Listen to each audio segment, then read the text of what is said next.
What I got, you can't buy. It resides between my eyes. Walked through the fire, came out better on the other side. See, life's like a beach if you find the sand. And right now, I'm feeling like 100 grand. You are listening to Inspired Insider with your host, Dr. Jeremy Wise. Dr. Jeremy Weiss here, founder of InspiredInsider.com, where I talk with inspirational entrepreneurs and leaders. Today is no different. I have Bonnie Hillman, who is the owner, CEO of A&C. You can check them out at acteam.ca. Bonnie, before I formally introduce you, I always like to point out other episodes people should check out of the podcast. Since this is part of the Top Agency series, I had Kevin Hurrigan on. Since you actually bought a 40-year-old agency, which we'll talk about, in 2004. Actually, Kevin Hurrigan from Tech started his agency in 1995. So he's been doing this for a little while, and he talked about the landscape of agency business, and we're going to talk about some of that too, which is what changes have happened. Changes happen in just a year, let alone decades. So it's really amazing to hear that story, and we'll touch on that today. Another one was Iron Garlic. Iron Garlic helps companies with their case stories. So he'll interview the clients, and he's kind of done for you service for people to capture client stories. At videocasestory.com, he talked about, grew up in a family of entrepreneurs, and his dad actually had a restaurant, and they had live dolphins in that restaurant, which is strange. I think he's in Orlando, but the restaurant was actually in Wisconsin, which makes it even crazier. So just some cool, fun stories that gets the creative juices flowing. Check those episodes out and more. This episode is brought to you by Rise 25. At Rise 25, we help businesses give to and connect to their dream relationships and partnerships. How do we do that? We do that by helping you run your podcast, or an easy button for a company to launch and run a podcast. We do the strategy, the accountability, and the full execution. So Bonnie, we call ourselves kind of the magic elves that run in the background to make it look easy for the host so they can create amazing relationships, create amazing content, and most importantly, run their business. For me, the number one thing in my life is relationships. I'm always looking at ways to give to my best relationships. And I found no better way over the past decade to profile the people and companies I most admire and share with the world what they're working on. So if you've thought about podcasting, you should. If you have questions, go to rise25.com or email us at support@rise25.com. I am really excited to introduce Bonnie Hillman. She's president and owner of A&C. acteam.ca. She runs a 40-year-old agency that I mentioned that she purchased in 2004. They provide communications, public relations, and digital marketing strategy, as well as sponsorships and brand partnerships for companies. We'll talk through some really interesting examples of that. She's also been a board member of the Sponsorship Marketing Council of Canada for, I think, over the past decade. Past clients include Yellowstone Bourbon, Union Station in Toronto, Ontario Sports Network, and many, many more over the past many decades. Bonnie, thanks for joining me. It's a pleasure to be here, Jeremy. Thanks for having me. Let's start off and just give people a sense of A&C and what you do. And if you're listening to the audio, there's a video. We're going to pull up the site and we'll poke around a little bit. Talk about A&C. So we are a full-service communications and sponsorship agency. Our roots are in arts and culture. The A stands for arts, and the C is communications. Arts and communications is actually our official name. We still work in arts and culture. We really started with this vision of how business and arts have things in common in ways that they can both benefit from partnering with each other. We've grown a lot since then. We still do that. We still have clients that are based in arts and culture. We still have brands who are interested in partnering with that, but we also do a lot of other things. Take me back to the decision to buy A&C. Well, like some things, it was very organic and it didn't ever feel like a real decision. I was working there. I was hired by the founder and the owner at the time, who was a very one-of-a-kind kind of person. She was forward-thinking. She was her own person, and very challenging to work with sometimes. Brilliant, curious. Think Meryl Streep character in The Devil Wears Prada a little bit. And she hired me in the year 2000. I worked there with another woman who was around my contemporary. And we overheard a conversation that the founder was planning on selling. And frankly, this other woman, it was her impetus, and came in and said, Bonnie, let's buy the company. We love working on the things we love working on, and it would be fun.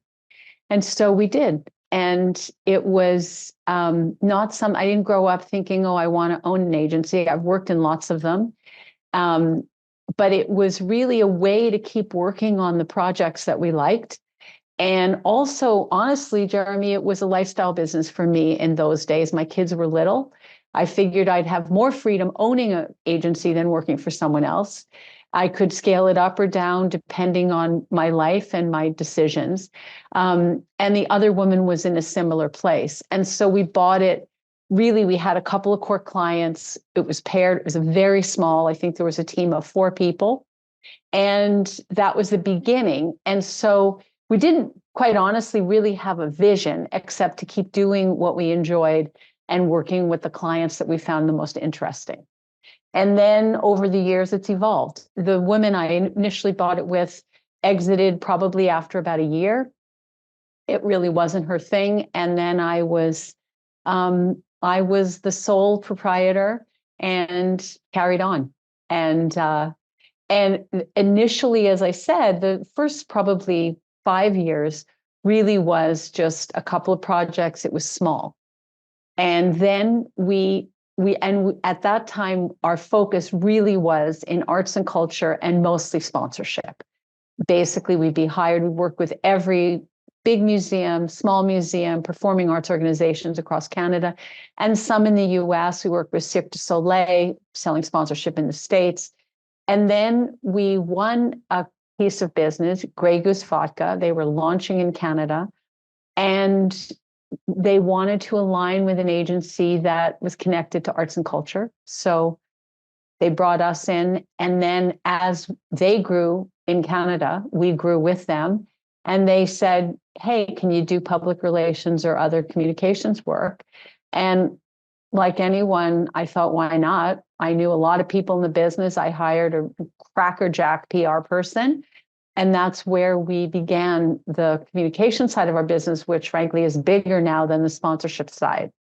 But I grew up in advertising, sponsorship, marketing, communications in general, but not specifically media relations. And I'd hire really smart people to do that work, and I still do.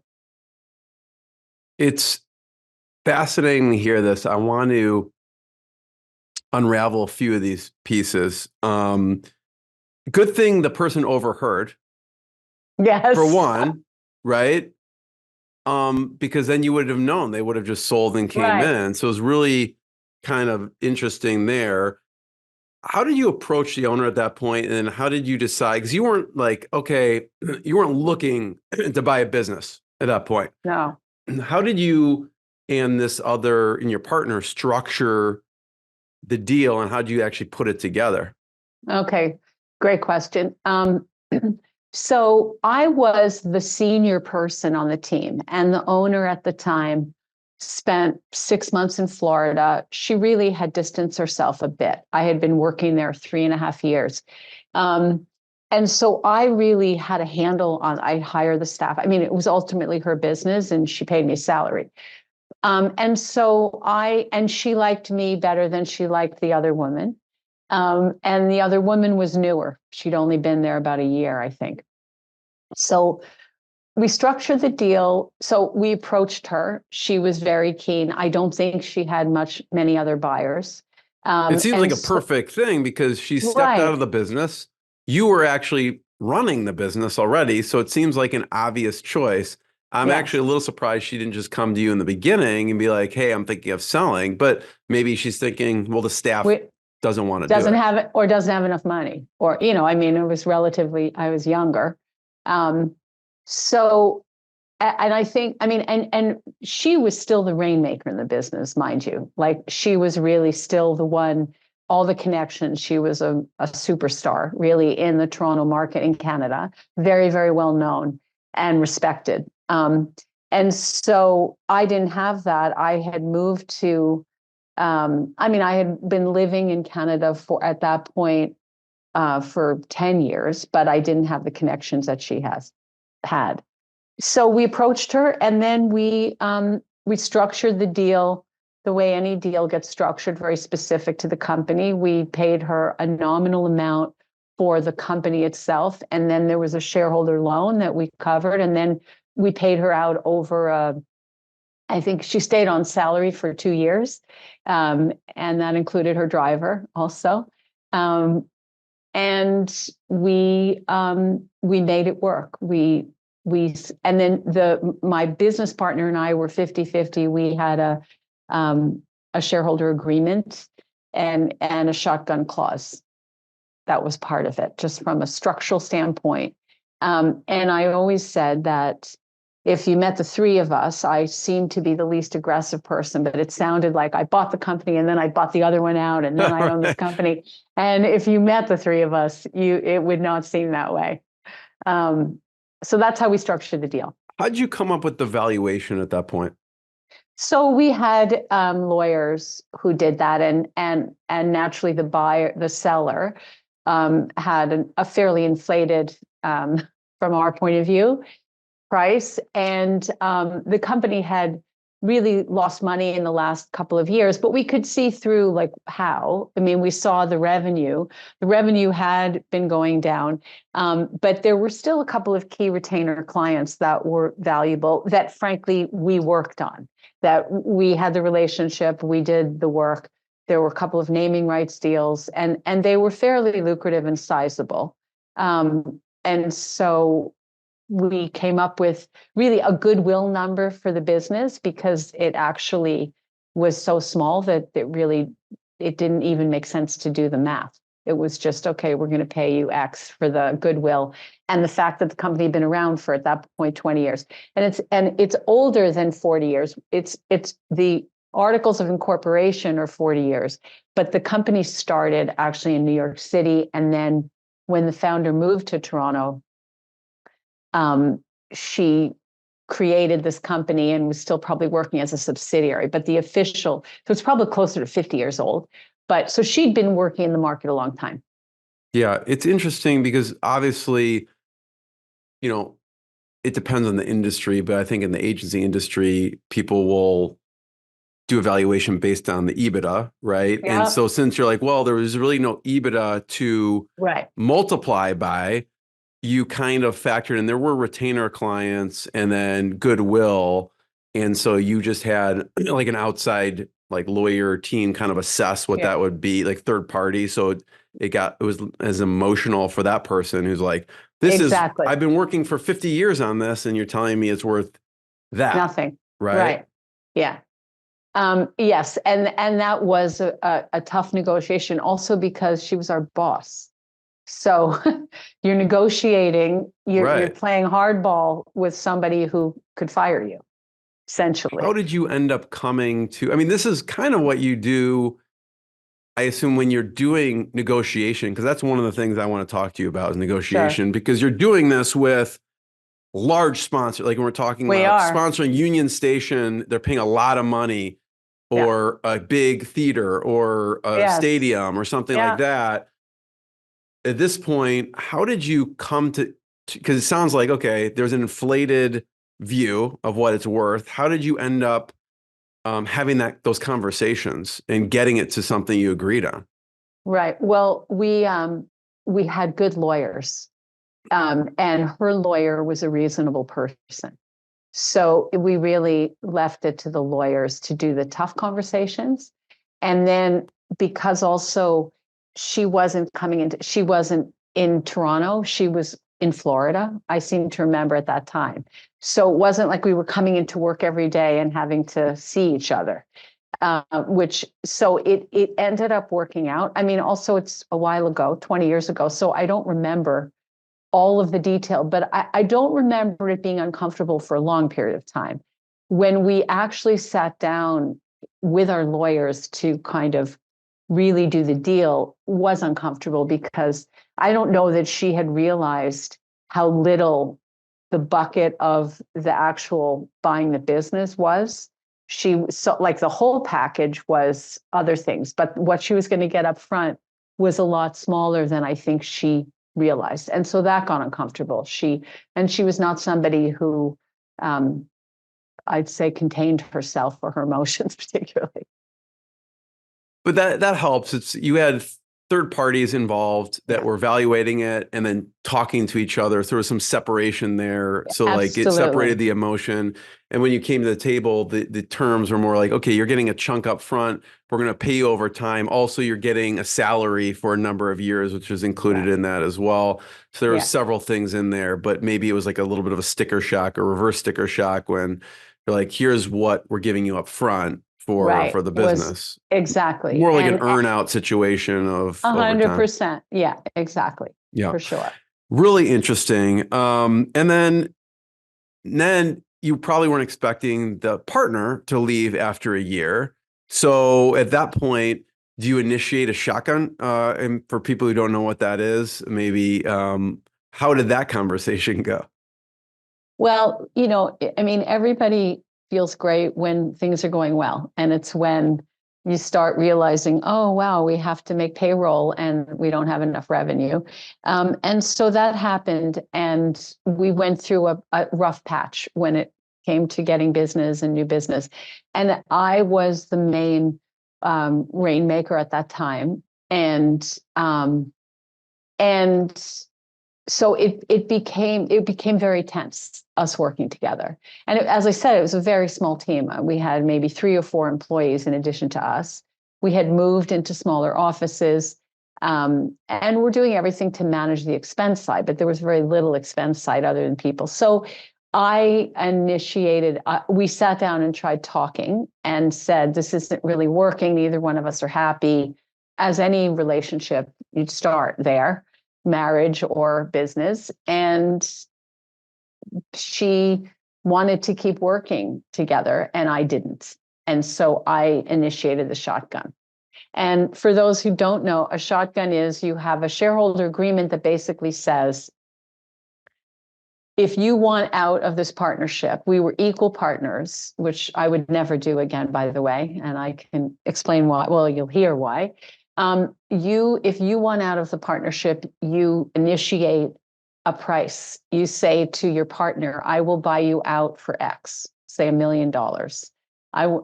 Ours wasn't that, but I'll buy you out for $1 million. And that number has to be the exact number that you'd accept. So if they say no, I mean, if you really want out, you're going to price it in a way that it forces you to be fair. Thank you. Yeah. Yes. Because if you say, I want $10 million, give me $10 million, they go, no, well, then you have to buy it from them for the same exact price. Exactly. So, and I really didn't want to keep working together. I didn't necessarily think that I was going to, like, I just enjoyed doing what I was doing. I knew that I could run the business alone. So that's what I did. And I, of course, priced it lower than, because I needed to be fair and I was incented to have her not be in the business anymore. So it worked. Were you thinking in that sense, okay, would you have been okay if she's like, okay, I'm buying it from you? I mean, yes. Were you thinking, okay, ultimately I would like to own it, but if not, that's fine? Yes, exactly. And I mean, I had been in that business longer than she had. So it was a bit of an issue for me because I thought, well, part of the shotgun agreement was you don't work in the competitive space for a year. And so what would I do? And then I thought, well, maybe I would just consult or do something else because I've done different things. So absolutely, my preference, it forces you to be really clear about what you want and what outcomes you want, which was hard. And I had a informal business coach at the time who knew her as well. And he kept saying, you don't need to go that high. You don't need to go that high. But I was thinking if she turned around and said, I want the business, I'll pay you, I needed a number that felt okay for me. Yeah. So that's what happened. And then was that an easy conversation? Was she like, okay, I Oh am no, that no. was no, that was, but again, we had our own lawyers and they did it. And no, it was emotional. And we had been friends, so it was pretty emotional for her. Um, but our lawyers, I mean, it was quick because I think that She she has to just make a want decision. Do I want to keep it or do I not? Essentially. exactly. Do I want to keep it myself? Which for her, she wanted to keep working with me. She didn't want it alone. And that was what I was sort of banking on, I guess. Or if she had felt confident enough to run the business alone, then I would have been fine. I just wanted out of the relationship. Yeah. Yeah. So it ended up, and we Friends and business reconciled. partners are different. I mean, it's just a different dynamic. It's like, it's not like you don't like the person. It's just a different dynamic when you own a company with someone. Yes. And you realize it's when the chips are down, particularly. Like everybody can be gracious and generous when, and a very wise friend of mine said he's never met two equal partners who've ever said, "Oh yeah, my partner actually contributes more than I do in a business." Everyone always thinks that they're the ones that are really the thing that drives the business. Right. We sort of can't help it. So you had an interesting first couple of years of running the business. Talk about the team for a second and the evolution of the team, because at the time you have like 3 or 4 people. What are some key roles that you put in place over the years that helped with the growth? Yeah. So we, at the time that I took over ownership alone, we had a couple of key clients that, and I had junior staff. It was really all we could afford. I'll say less experienced staff, and then really trained them. And I usually was pretty good at finding talented people. And so their roles were mostly working on kind of account service and sponsorship. And I was very involved in the work at that point. I was on all the business, the meetings with clients and that kind of thing. And we had just won Grey Goose Vodka as a client. And even though the budget wasn't that big, it was a very high profile, exciting, fun project that took us out of the arts and culture ghetto, I'll say, and I don't mean that disparagingly, but out of that space. And that involved a different kind of work. That was initially it was find us arts and cultural properties and events that we can make a difference in and stand out. And that was already in our wheelhouse. But then as they did well, and I all of a sudden had a media buy and a lot of other aspects of marketing, I hired a head of PR, somebody who had probably 10 years experience at that time, who'd worked on beverage alcohol. And she really was the key person to have really kicked off that growth. And because Grey Goose is owned by Bacardi Canada, there were other brands within their portfolio that, because the work that my team did was so good, we won a lot of other business. And we would do everything from, PR, media partnerships, and then a number of events. We would do pop-ups at golf tournaments and worked globally. We were part of a global group of agencies. So we'd be on a call every, week with London and New York and LA and Sydney and wherever else they were. And it was a very exciting, it really fueled our growth a lot. And we worked on Grey Goose Canada for 9 years and a whole bunch of other brands within the Bacardi portfolio. And probably at that point, I had a team of 15 and 6 of them worked on Bacardi business. And those are the days when the budgets were bigger and there were a lot of event management. And so my staff then became more of an event XM type of skill set than just media relations and PR. It seems to Bonnie at that time, and we'll talk about the changes, right, over the years of where things are going, sponsorship and communications. But at that time, that's a leap to hire a senior person of 10 years experience. What made you decide to take that leap? Because you could have like you had junior people, so it's like you Right. wanted someone more experienced. Was also that a tough decision at the time, and what were you thinking at the time? Well, I knew that I mean I've always approached my work that it's not rocket science. I've worked in and around marketing um, enough that I can figure things out. But there were specific things that our client was starting to ask for that I knew really needed somebody with experience. And it was worth it to me to invest in that because I figured there'd be a lot more business down the road. And this person came with relationships that she could win business, and she did. So it wasn't really a tough decision Yeah. because I knew that she would really take us to another level. And I've always had the attitude, try it, fix it, do it, try it, fix it, do it. So it's only money. I crunched my numbers, saw the upside of the existing client work we had, knew that she was a great fit culturally, because that's always important. How did you find them? Through my network, I don't remember doing an ad or using a recruiter, but my network was such that I had been connected to her and was impressed with her work, and also felt like I could work with her and I could let her do her thing and not have to micromanage, because I don't like to do that. From a services perspective, let's talk about the changes. So it sounds like early on, obviously, you have sponsorship and communications, and the sponsorship was even back then the main thing. Communications seems to have overtaken now, but you still do a lot of sponsorship. Talk about the sponsorship and how that has changed to today. Yeah. So back then, we would do we did a couple of different naming rights, or before my time. And a lot of it was arts organizations, almost exclusively, who had seasons or major blockbuster exhibitions that were coming. And back in that day, mostly the financial sector were the sponsors.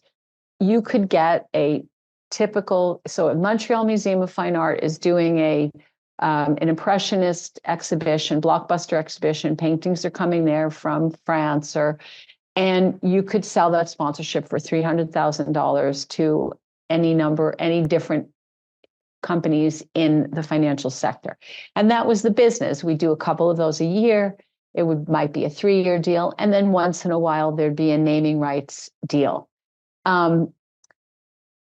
What has changed is How did you get that type of client, though? I mean, they just know that's what you do.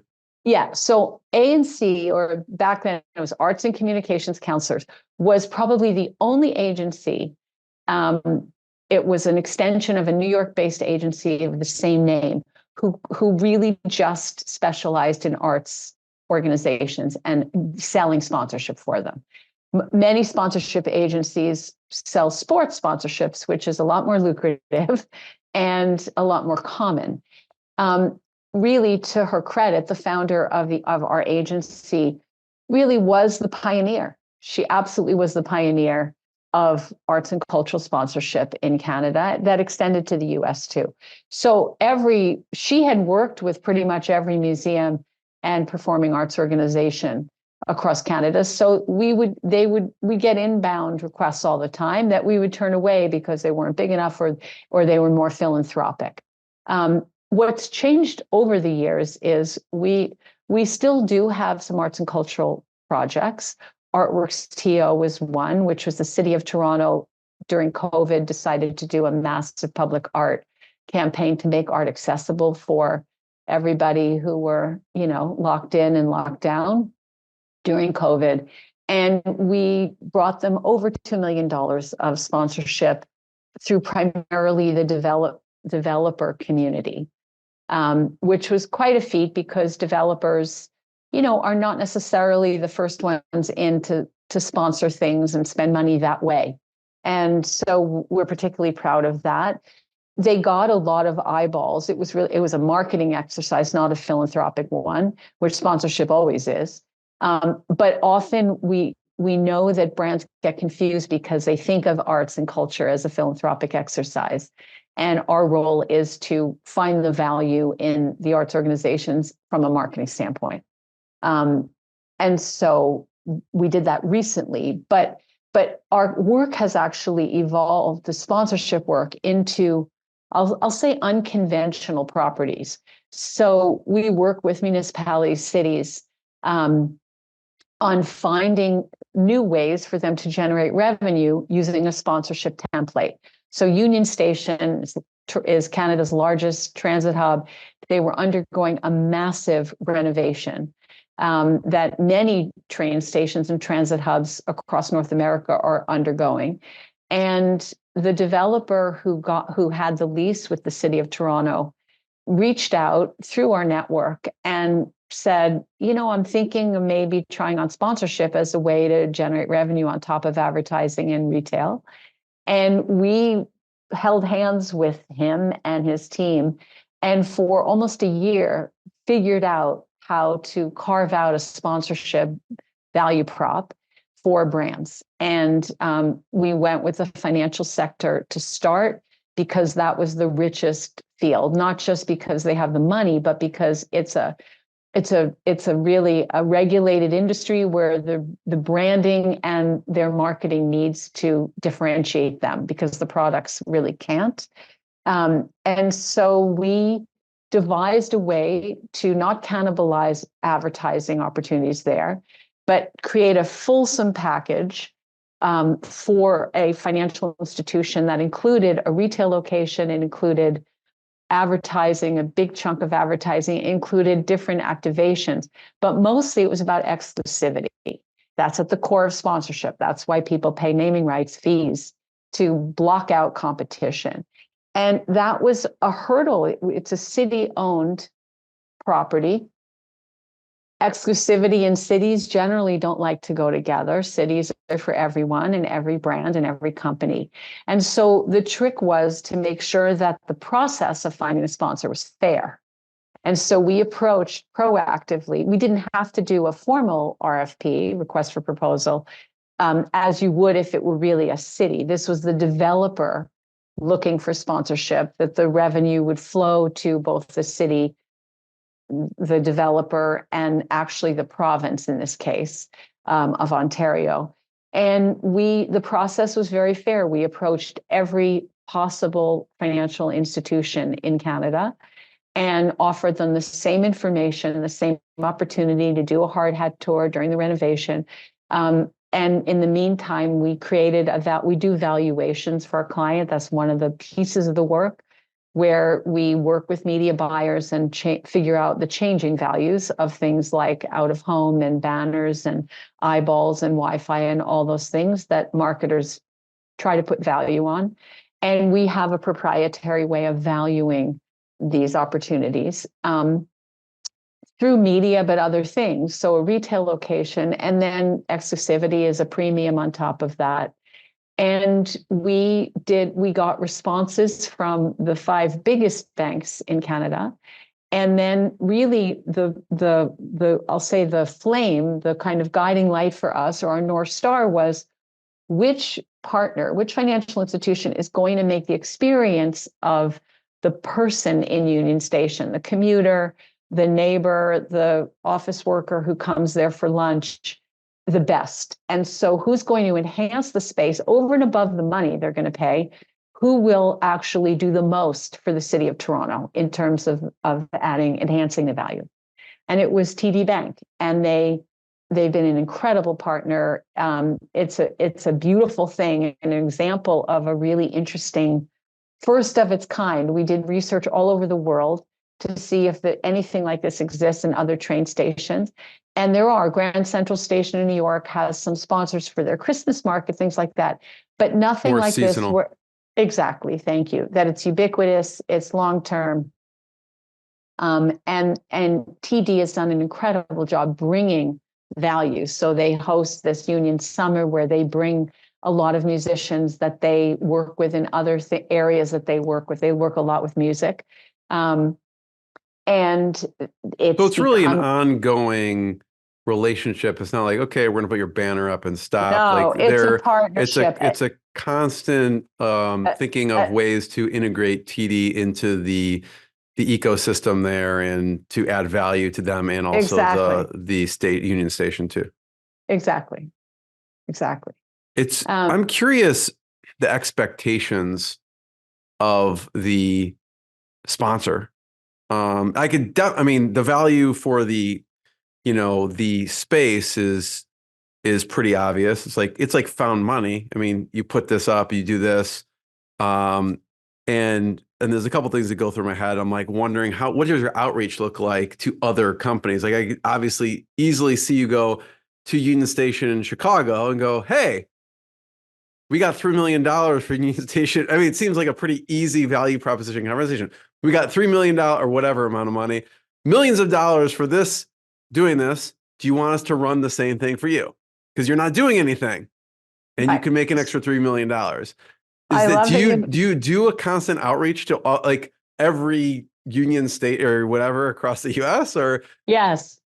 So we have done it, and here's what we've learned. So we have approached Chicago Union Station, and we've approached the new Moynihan Train Hall in New York City, and on and on. LA has and Washington, D.C. is renovating their Union Station. We have, because we're in business, and we have this amazing case study. The issue is who controls this piece of it. And in each case, it's very different. The reason this worked, and I'm going to kind of nerd out on marketing, but the reason this one worked, and we've learned why it's harder in other areas, is because the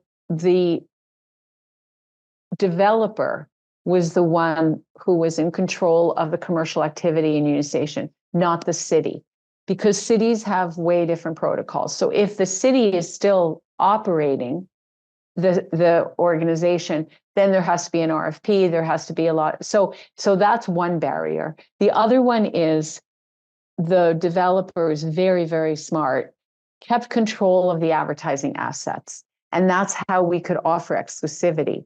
Many of these projects farm out to a third party the not just the ability to sell the advertising, but the actual assets are owned by the third party.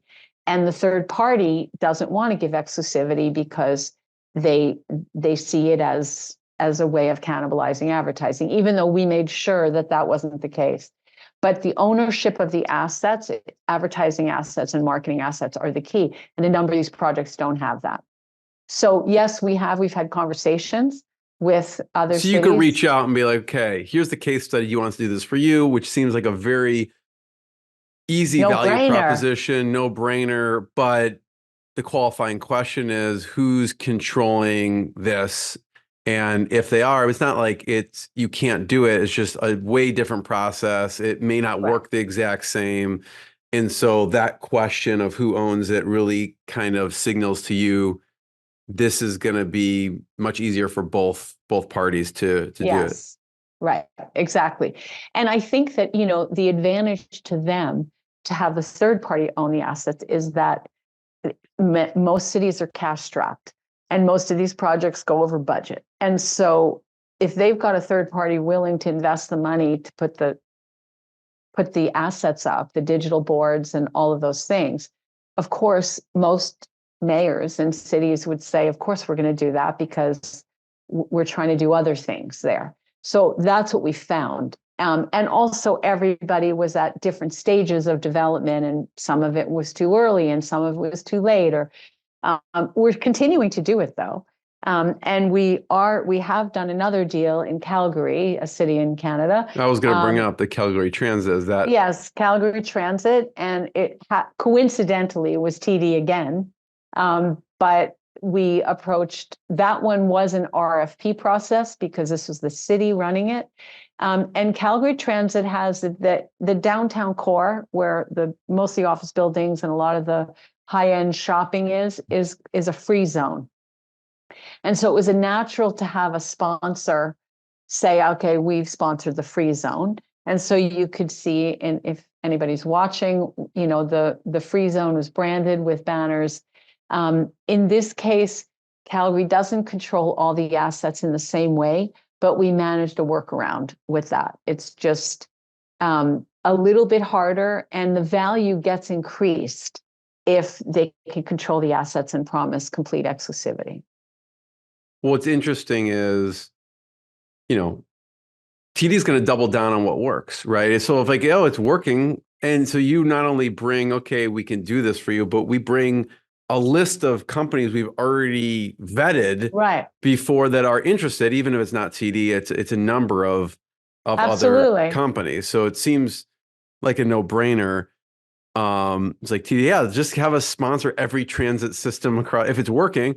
What's the expectation of a TD or any other company coming in of what's a win for them? So that obviously you come to them and you're like, yeah, let's just do the Calgary Transit. Let's keep doing this over and over again. It depends on what their objectives are in any market. I mean, in that particular case, TD wanted to have a bigger presence in Calgary. And so what their expectation was really about, gaining greater awareness, obviously all the things that anybody wants, more customers, more interaction with customers, more ways to show that we're here for good, that kind of thing. I think the expectations are always very, very specific to the brands that we work with, why they're doing certain things. We do our homework ahead of time to make sure that we have one or two key things that we believe we see they're trying to do. My other example of a naming rights is Meridian Credit Union, which I was on a dog walk with my dog and lived downtown Toronto at the time and saw that a credit union, Meridian, which had been outside of the city, had opened a branch. And we had been working on TO Live is the name of an organization that's linked to the city of Toronto that owns 3 theaters, the city-owned theaters, and they both produce and manage the venues. And we had been hired by them to find. Sony had been the naming rights partner to this building before. It's called the Sony Center. And Sony was not renewing their naming rights deal. And then we were hired to find a new naming rights partner.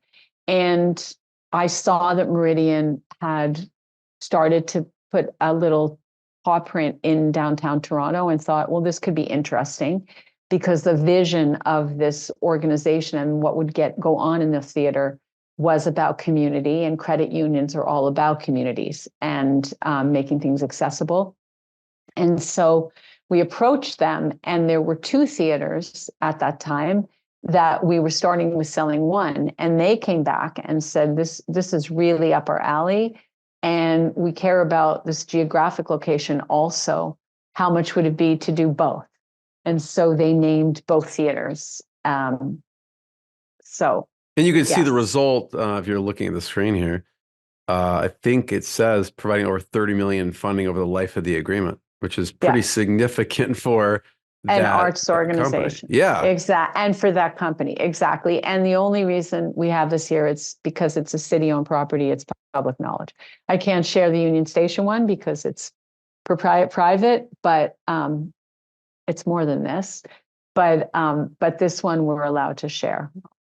I'm actually shocked that more companies don't, I don't know, say yes, or it seems like a very amazing value prop going to these and showing them this case study and just saying, let's figure out a way to make it happen no matter what red tape. But talk about the negotiation part for a second and some of the things that you've learned over the years from negotiation, because we're not talking about like $1,000. We're not talking even about $1 million. We're talking in millions, tens of millions of dollars. So what are some of the things you're thinking of from a negotiation standpoint, that maybe an example you've come across and how you've navigated through these tough negotiations?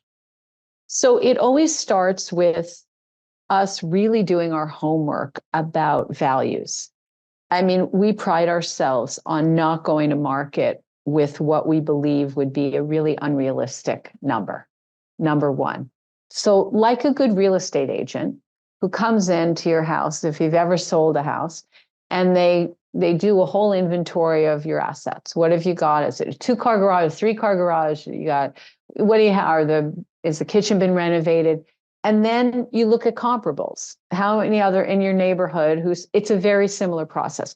So the negotiation starts with us doing a really realistic valuation. We've been doing it for long enough. We know the marketers that we talk to are going to do their own. And we are doing it the way they would. So our clients aren't always happy. We come back, they say to us, oh, I was hoping it would be double. Well, it's like anybody, you're selling your house and there's ego, there's all kinds of stuff. So that's the first negotiation, quite honestly, is me saying to our client, we love you. We wouldn't have taken this on if we didn't think we could sell it. We think you're an incredibly valuable property, and this is what the market will manage. We always go a little bit higher to leave room for negotiation. We know that everyone loves a deal. And feel like they're getting a deal. But we start with that initial valuation and the thinking that goes into the valuation. And so when we are pitching these things, we ground the conversation in that. It's not airy-fairy, this is such a worthy thing. And it's really about, these are the eyeballs, these are ways we think through ways that they could activate based on things they do already in any given market. So it starts there. And I always say to my team, the main objective of that first meeting is, and the first email that goes out saying we want to talk to you, is they actually respect the process and know that this is a real thing, that this is not flaky. And then, so inevitably we hear, well, it's a really great opportunity. We don't have that kind of money, but we've learned how to really separate out people that are just kicking tires to the brands that actually are looking for something and have, are in the snack bracket to afford that. It's a very select number of companies, as you'd imagine. So it's not like we're having to do this with even 60. I mean, when we're talking about multi-million-dollar sponsorships in Canada, there's really a handful of companies that could do that. Maybe 2 handfuls. But, we always look to, so that's the first part. And then when it comes to the negotiation, which invariably it does, we negotiate on behalf of our client unless they already had a relationship or they have a board member who's very connected to whomever we're negotiating with. We also, the other piece to kind of set the table for a strong negotiation is we start as high as we feel like is reasonable. If you go too high, like I do know some CEOs, they're going to automatically bounce it down. Something like this, unless it's so major, we don't start with the CEO. We'll start with a CMO or a VP of marketing. They, of course, have to bring in a whole team, and that's the trajectory. And then everybody reviews the valuation. And sometimes they'll come back to us with their valuation, or their agency has done a valuation and it's lower than ours. I mean, I've never had somebody come back and say, oh, it's higher. Oh, wait, we're willing to pay you more. But it's sometimes they don't even do that. They say, this sounds great. And I mean, it's never that fast. And so really, in one of the cases, the CEO really clicked with the CEO of the brand.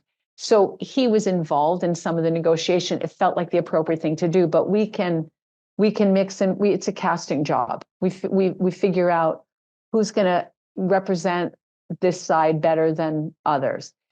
We tend to do it because we are sort of a trusted broker on both sides. The brands know us. We've been selling sponsorships for years in this market. And even if there's some new people, we can refer to a deal we've done or whatever. And so they can be honest with us and not feel like they're going to hurt our feelings, just like a real estate broker. And it's a similar process where they'll make an offer. And if we think it's reasonable, we'll come back to our client and say, well, we can do this, and then let's rearrange. That might leave room for us getting another sponsor at a lower level. Or maybe we'll take out a piece of the exclusivity. So for example, with financial services, sometimes they'll want to block insurance. if they've got an insurance arm. Well, if they're not going to pay the full pop, we'll say, okay, great. You want to come in low, we're taking out insurance. And that leaves room to get to make up the sort of the difference. No, thanks for sharing that, Bonnie, because I could see how, first of all, sharing the process, like here's the process we're looking at, and then actually doing a lot of due diligence on each of the pieces of the process and sharing it takes out a lot of the rest of the, I'm not going to say negotiation, but it's like we've done the comps here and here's what it is. And then if they don't want to pay it, then you talk just different terms of way that company can make up for the difference. Because obviously, if this is the value of it, this is the value of it. So you come at it from a really like facts, really statistics, metrics perspective, which, there's some leeway, but not tons in the process. Right. Exactly. I know we have just a minute or so. I would love to have you, if you have another minute, just to talk about the communication side. There was an interesting case you did with Johnny Walker. I don't know if you have a couple minute or two to. I do, for Okay. sure. And this was a while ago. But why I love talking about it is because it shows my team's thinking, which isn't just in a traditional trajectory of, okay, the client gives you a brief and it's about PR. We want PR. This particular brief was Johnny Walker's owned by Diageo. And we were lucky enough, after our Grey Goose Bacardi business, we won some business with Diageo. And the brief was, we want to reach 30-something badge drinkers, which are 30 men who go to a bar and, to impress either their friends or women or wannabe friends, will order a drink that has a cachet. So most of the research showed that those guys are drinking single malt scotch because they think it has more cachet than a blended scotch. And I think that's still true today, by the way. I order something that's like flaming with an umbrella in it, typically. So like the opposite of that. So that's great. Yeah. Yeah. And how did that work for you? Was it good? Definitely. Yeah, good. So we thought about, no amount of advertising was actually going to change these people's minds, because again, the research, and because we had really great research from our client, showed that actually when people tasted the liquid, they were impressed, and it's smooth. And especially for a younger drinker, single malt can be a lot, and a blended scotch is a lot smoother. So we came up with an idea to do, and again, it had nothing to do with traditional PR or even media, to create these at-home tasting programs. Because if the tasting was going to be the thing, and there was some kind of cachet that was attached to it, then we could win that demographic. And so we, at that time, this is sort of pre-influencer, or I'll say capital I influencer, we used our network to find people who'd be willing to host a Johnny Walker tasting in their home, tag it on to a dinner party, tag it on to a football game, even you're having a bunch of people over, tag it on to anything else, and we will send two brand ambassadors. We'll bring the glassware, we'll bring the Johnny Walker, you supply some snacks, but we'll bring some, and we'll walk you through a 55-minute tasting. It was very expensive and it was, as you'd imagine, really time intensive. We worked with an XM agency who specialized in this, but we were the leaders of this from the strategic point of view to the actual execution. We were the concierges. So as people booked these things, and it was across Canada in 4 markets.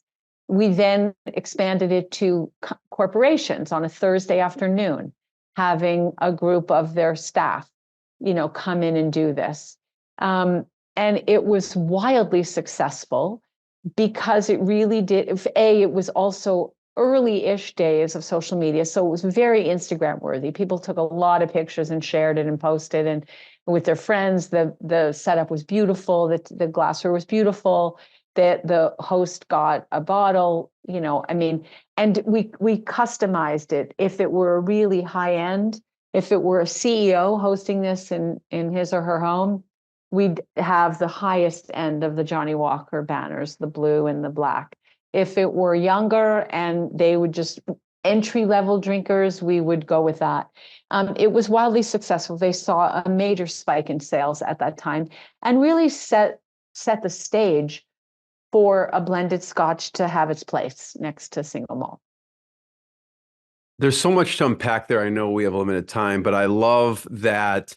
I think anyone could use that lesson in their business as far as really brand ambassadors, choosing brand ambassadors. I could see, okay, you have whoever it is. It could be a famous athlete, artist, actor. You get whatever. I don't know why sports is popping in my brain, but you get a famous basketball player, hosting a bunch of their friends at a tasting. Everything's free. It's basically they're promoting the product a little bit because it's there, or CEOs going to corporations and doing whatever the service or product is with these brand ambassador activations, or whoever the best buyer is, I guess, activation. So I love that idea for any company, just to think of who's a good brand ambassador and how do you involve them. It may not be like a tasting at their house, but how do you involve them in some form or fashion?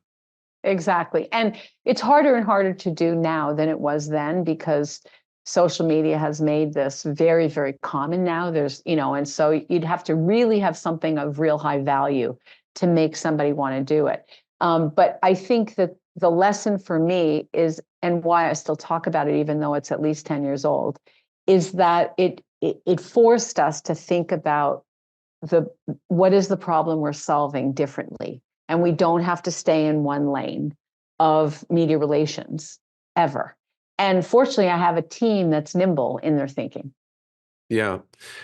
No, I love about what you said, because everything's digital. I mean, so much is digital now. Like someone could do a post on something, but going back to in person is actually novel again. Like, what if, they could do a post and a video about it, but what if someone did something in person with the person's staff or team?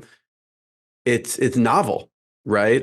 So I love going back to that. So, but Bonnie, thank you. Thanks for sharing lessons, stories from your journey. I want to encourage everyone to check out acteam.ca, poke around your website, and just really appreciate you sharing. Everyone, check it out, and we'll see you next time. Bonnie, thanks so much.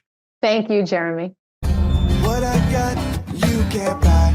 It resides between my eyes. Walked through the fire, came out better on the other side. See, life's like a beach if you find the sailing right now. I'm feeling like $100 grand.